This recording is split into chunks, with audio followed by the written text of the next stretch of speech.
Here's what the home office ideas rabbit hole doesn't tell you. You don't need a room. What you actually need is a decision. The people in this video weren't given perfect spaces. They had a 9-square-meter room that was supposed to be a bedroom, a loft above a staircase, a tiny alcove that barely fit a chair. What changed wasn't the square footage. At some point, each of them stopped treating work as a guest in their home and built something that said it actually belongs there. Some spent a few $100s, some spent months learning to weld. All of them ended up with something a catalog can't sell you. A workspace built around how they actually work. 10. The Besta Secretary Desk. The problem with a home office in a shared space isn't the desk, it's that the desk never goes away. This person works from home without a dedicated office, and the fix was an IKEA Besta unit with a fold-out keyboard shelf on hinges and a door that closes over the whole setup. When work ends, you close it and there's no desk in the room anymore. A few things worth noting if you replicate this.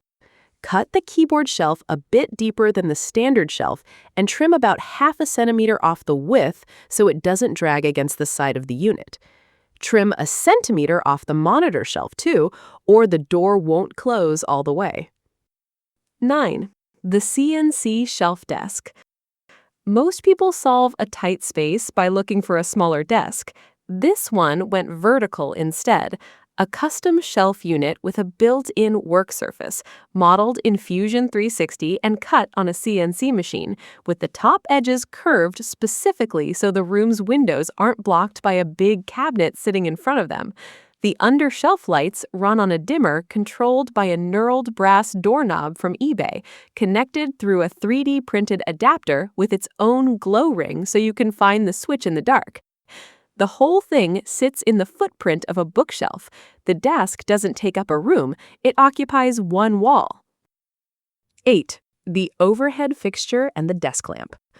Office lighting is usually the last thing anyone plans and the first thing you notice in a bad video call. This overhead fixture was built by someone who had only made cutting boards and candle holders before it. The outer and inner boxes are 2 tones of silver beech. The slats are tonwood, first time using dados. The support arch is silky oak, felled and milled by the friend whose office this was built for, with the wiring channel milled into one arm so cables disappear inside the structure.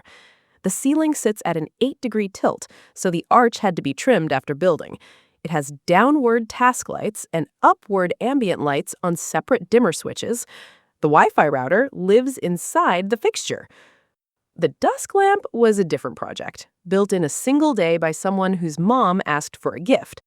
Wood base, adjustable arm, integrated dimmer, mesh globe bulb from a discount store for €6. Total materials came to about €20. The plan to give it away didn't survive contact with the finished thing. Both of these make the same point. Light isn't decoration. It's how a room reads, including on camera. Number 7. The dual pegboard wall. 2 IKEA pegboards side by side, and everything that would normally crowd the desk surface is on the wall. Keyboards, cables, photos, small items. The warm amber lighting does something specific here. It takes the utilitarian, a keyboard rack and a cable hook, and makes it read as a curated display instead. The line between a tool wall and a gallery wall is mostly just the light. 6. The 9-square-meter everything room. A 2.8 by 2.9 meter room that barely fit a single bed got turned into a wardrobe, a home office, and a walk-in closet. No prior building experience, just a lot of time in the IKEA app. The wardrobe runs on PAX frames. The desk side is simpler than it looks.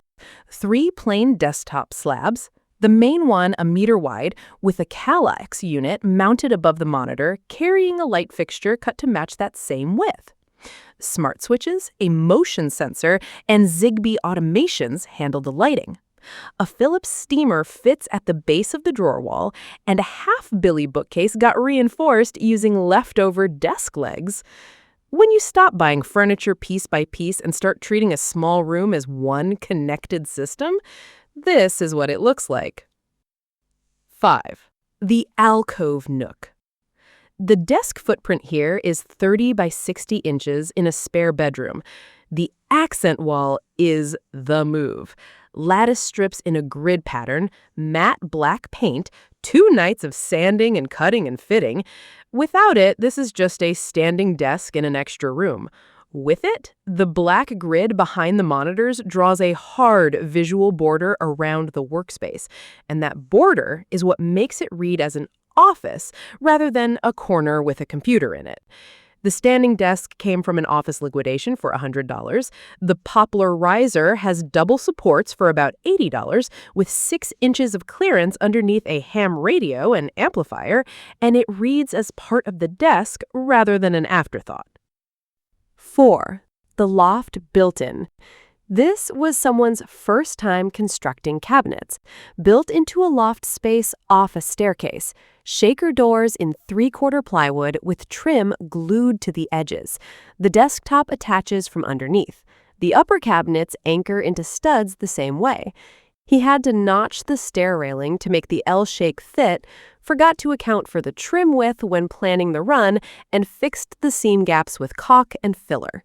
A Graco True Coat sprayer handled the navy paint. The drawers ended up lower in the cabinet run than planned because he built them to fit the printer. None of the mistakes show. The contrast between the navy cabinet faces and the warm wood countertop is what you actually see, and that combination makes 3/4 plywood with glued-on trim read like custom millwork. 3. The Live Edge Desk and Welded Shelves. 2 live edge walnut slabs, $350 for the pair. The walnut was pulled from the Missouri River and milled the previous summer. Barn beams from a farm for the legs. After a few weeks in the house, the beams started splitting badly. He epoxied the cracks and kept building. The 2 slabs join with a lot of dowels and biscuits, and a welded metal band around the tenons stops wood expansion from cracking the top. The office shelves are walnut from a friend's mill shop. Free, but none of the boards were straight, and getting everything truly square took long enough that his welding improved noticeably before he finished. The desk finish is the one thing he'd redo. A friend recommended it. He hated it on contact. 2. The 6-month desk. 6 months of evenings and weekends. His first serious woodworking project. Pine and ash stained with Minuet Special Walnut, which means the materials came from a big box store, not a specialty supplier. The silhouette is what takes the time. Those splayed legs require precise angle cuts and joinery that most beginners avoid because there's almost no margin for error. You can build a desk in a weekend. You can also build this desk. The question is whether you're willing to spend 6 months on evenings figuring out why it isn't quite right yet and then fixing it. Lastly, 1. The 2 material rule. Every piece of this follows the same rule. Reclaimed wood, black metal, nothing else. The desk frame, the drawer hardware, the barn door track on the sliding cabinet, the shelf brackets above it, and then there's the lamp, a decommissioned fire extinguisher with a window cut into the body and an Edison bulb caged inside. It used to put out flames, now it is. That's the sensibility running through this space. Not just 2 materials, but a preference for objects that have already done a job over things bought new. The rough grain and the visible aging in the wood aren't problems this setup works around. They're the point. The black metal doesn't apologize for any of it. The 2 hold each other in check. If you're trying to understand what makes a home office feel intentional rather than improvised, this setup is the simplest version of that answer. One more thing before you go. SimHome runs lists you won't find anywhere else.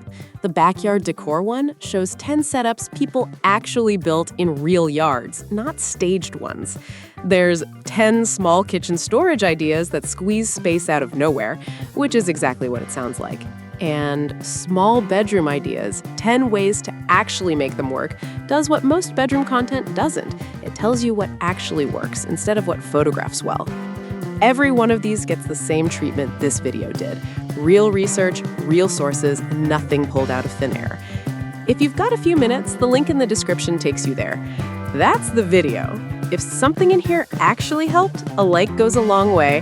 And if you know someone staring down a tight space of their own, send this their way. Drop a comment if you've got a setup like one of these, or if you tried something nobody's covered yet. See you in the next one.